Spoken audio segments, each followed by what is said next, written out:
She sent him a postcard saying she missed him, even though they had barely spoken in over a month. He had a girlfriend. She was just 17, working at a pizza shop, and this single act of courage would change everything. This is the story of Alexandra and Romeo, and how a simple postcard became the beginning of a lifetime. Alexandra was 17 years old, half Italian and half Norwegian, working at a takeaway pizzeria in Italy when he walked in one evening to order pizza. His name was Romeo, 21 years old, and his parents were from Ghana. The moment she saw him, something shifted inside her.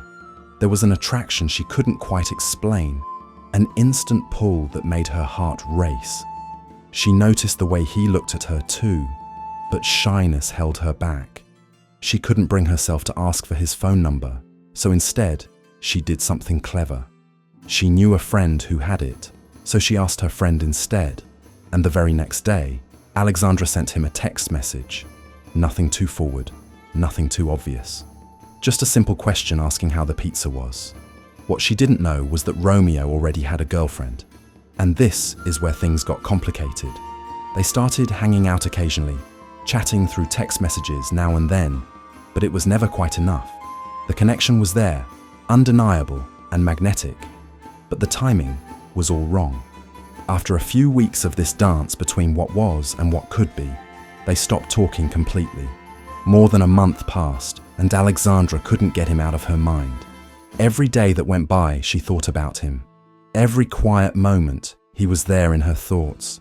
She tried to move on, tried to convince herself it was just a crush, but the feeling wouldn't fade. Then she went on vacation, and in a moment of raw honesty, she decided to do something bold. She sent him a postcard. On it, she wrote that she missed him. 3 simple words that carried the weight of everything she'd been feeling. She mailed it without overthinking, without knowing what would happen next. And then she waited. When Romeo received that postcard, everything changed. He held it in his hands and realized something crucial.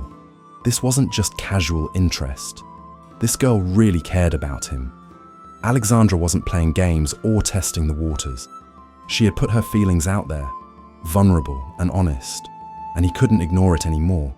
He made a decision that would alter the course of both their lives.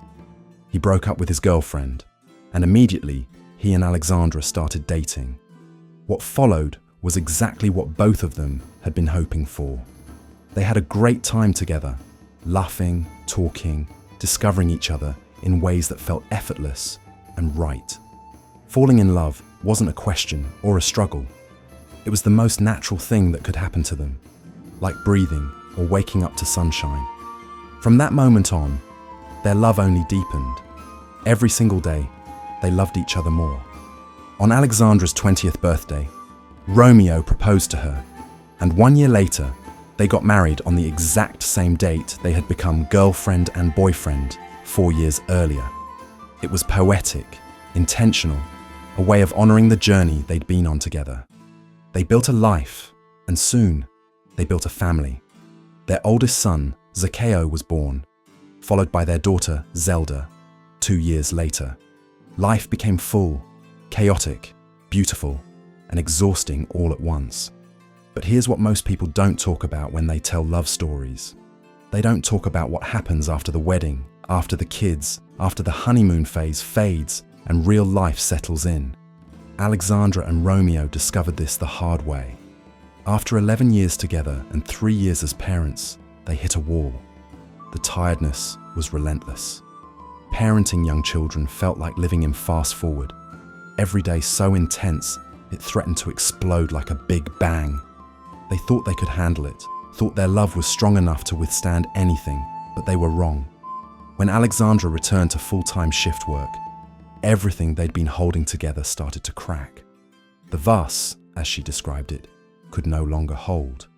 Too many last drops had fallen. And then came the final one. The demijohn overturned without mercy. They had forgotten something crucial. They had forgotten where it all began, forgotten about the two of them at the center of everything. They had lost their connection, so consumed by being parents that they stopped being partners. It wasn't until they started couples therapy, 3 or 4 sessions in, that Alexandra fully realized what had happened. Choosing therapy felt like a leap into the unknown, but in reality, it was just small steps, one at a time, bringing them back to the same path, the same pace. They learned to listen to each other again with unfamiliar voices, to observe each other with new eyes, to touch each other with hands that were still the same as that September day in 2011, when they'd first become a couple.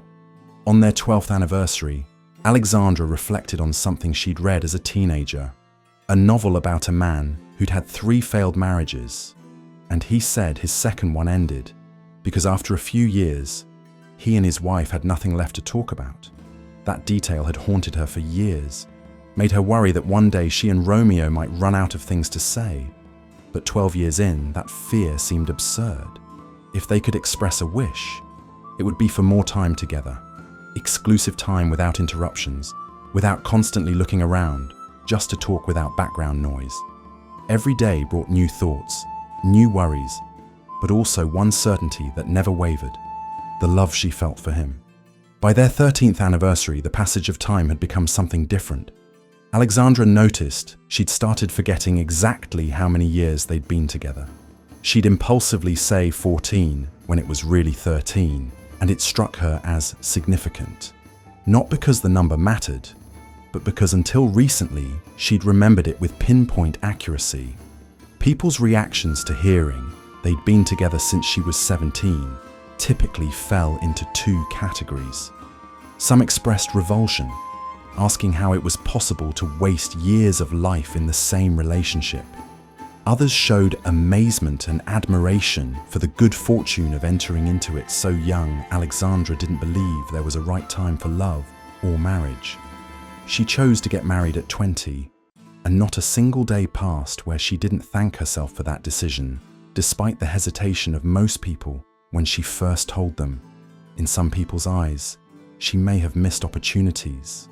In hers, she'd been able to prioritize what she knew would be a lifelong decision. The years continued to pass, and their children grew. Zaccheo and Zelda filled their home with laughter, arguments, discoveries, and endless energy. Romeo would break into dance at the most random moments, completely captivated by rhythm, and Alexandra would watch him, filming him, feeling that same love from their early days when they were carefree and naive.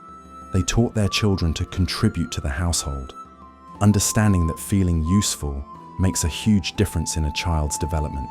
They navigated the realities of raising biracial children in a world where racism still exists, sharing their experiences and working to leave their kids a better world. On their 14th anniversary, Alexandra wrote about parenthood having no end date, about how people often pressure new parents to enjoy every moment because children grow so fast. But she discovered that new experiences await constantly. She loved listening to Zaccheo and Zelda, chatting and joking together. Loved having deep conversations with Zaccheo about health and emotions and the future. Loved hearing Zelda claim ownership of her space. Their forever existed in the discovery of what awaited them while enjoying the life they chose to share. Through therapy, through exhaustion, through the beautiful chaos of building a family, Alexandra and Romeo kept choosing each other. They learned that love, after many years, doesn't require rivers of words or grand definitions. It requires presence, dedication, listening, and care. It requires showing up even when you want to cover each other with insults, even when it seems easier to walk away, because they knew that distance hurts them. They were 2 halves of the same mystical substance, and when they separated, no one benefited. Romeo even had it tattooed before he proposed, a phrase that captured everything they believed about love. I wish I could tell you that tomorrow I'll continue to love you, but to do that, I'd have to die today loving you. What started with a postcard and a young girl's courage became a lifetime of choosing each other over and over again. Through the easy parts and the unbearable ones, through the moments of pure joy and the nights that felt impossible, they kept coming back to the same truth: they needed to be together. And that simple truth, born from a text message about pizza and solidified by a vacation postcard, created a love story that continues to unfold, one day at a time, one choice at a time, one dance at a time. If this story reminded you of your own journey or inspired you to be brave in love, hit that like button. Share your own love story in the comments below.